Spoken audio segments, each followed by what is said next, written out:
There's definitely been one word that's been all around the news since the beginning of 2020. Call it the pandemic of the century, COVID 19, or Corona. But why is it on a channel that reviews cars? Let's find out.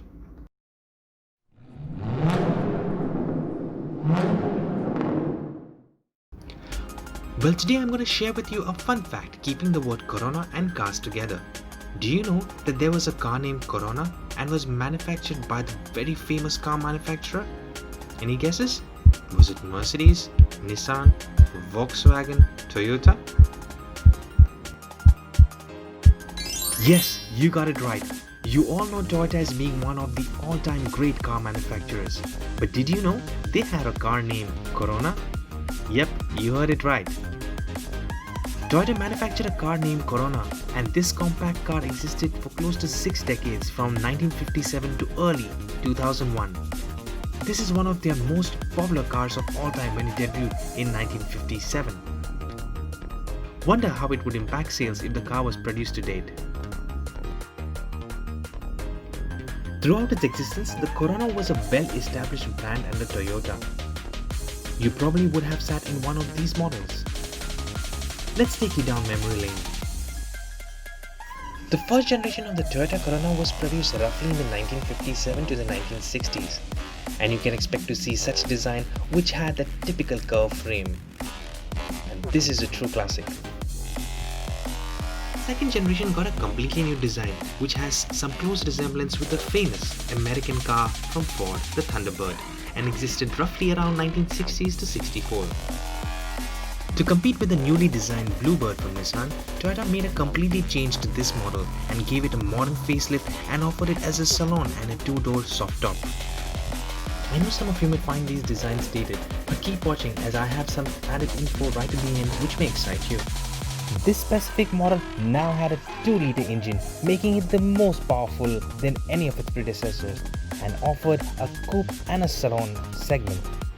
Introduced in Japan in 1978, the 5th generation, besides getting a new facelift and a whole new look, one major change was the 2.2-liter inline 4-cylinder engine.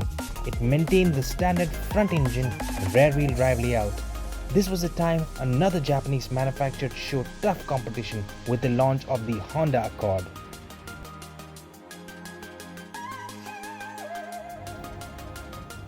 This was the 6th generation, which was produced roughly around the 1978 to the 1983s.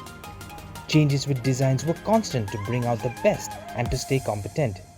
This model had a boxier appearance while offering better handling with an upgrade to a 2.4-liter inline 4-cylinder. This was introduced in markets in the US, Australia, New Zealand and Indonesia. The 7th generation saw changes along with design and engine requirements. With the demand for fuel-efficient cars, this car was now offered with a smaller 1.5-liter inline 4-cylinder and also offered a higher 1.8 engine. There were great demands for the latter.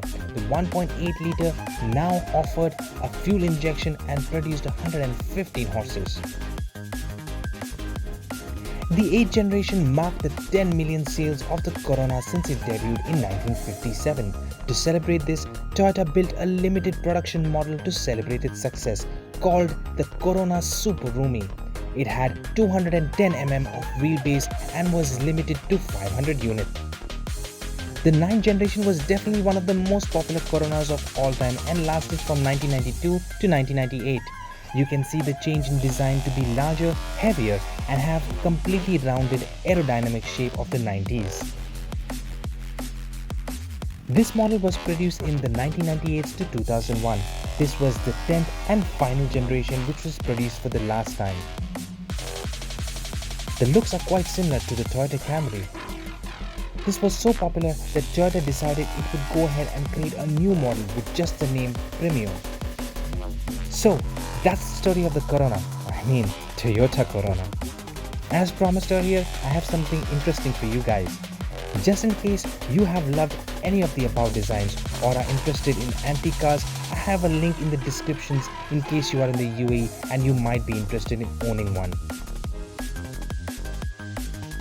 If you guys are loving the content, please do leave a comment, like and share.